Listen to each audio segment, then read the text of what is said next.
Hi, I'm Tim Crawford, CIO Strategic Advisor at AVOA. Welcome to AI IRL, Real Talk with CX Leaders. This is intended to be a series of conversations that is open and candid about how AI is impacting organizations in terms of what they're learning, what is working for them, but also what to watch out for. Sarina, thanks for joining me in the conversation today. Thanks for having me. So to get us started, why don't you talk a little bit about your organization and your role within the org? Sure. So I work for Vitalant, and we are the second largest blood bank provider. We serve all across the United States, and my role is the Senior Director over the Customer Contact Center. Real big focus on donor recruitment and bringing in enough blood donors, and then also customer service and customer experience from a donor perspective. And that's great, really important work. Mm-hmm. How are you using AI within the contact center? Yeah, so I'm fortunate that AI is perfect for customer experience. And, I think like most of us leaders in the contact center world know that it took us by storm, and there's just a lot of places that you can do it. With our company, we really have this like walk, crawl, run approach.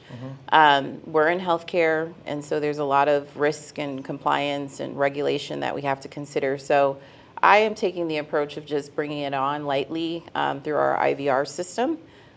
We just signed with a vendor, and we're in the process of incorporating it now, where we're going to have self-service options all handled by a virtual agent.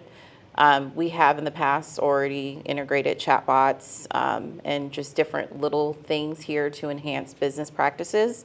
But we're definitely taking the crawl approach, and I hope to kind of advance that more in the future. When you think about where AI is going Mm-hmm. in customer experience, what does that picture look like for you? Yeah, I think no one really knows, but we know it's going to be around. I can see it doing all kinds of frontline customer service stuff, which it's already starting to do.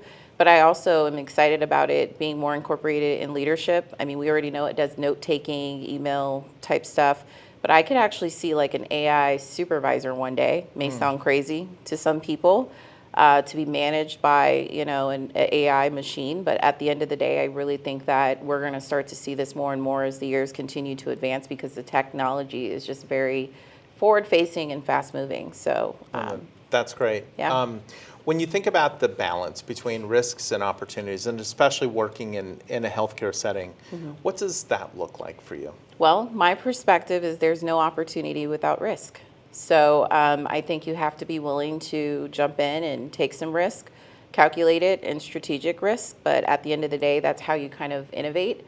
That's how you get there. I think when it comes to AI, there are a ton of risk with cost and spend. The biggest issue that I see is when leadership is not on the same page, whether that be operations or if that's IT.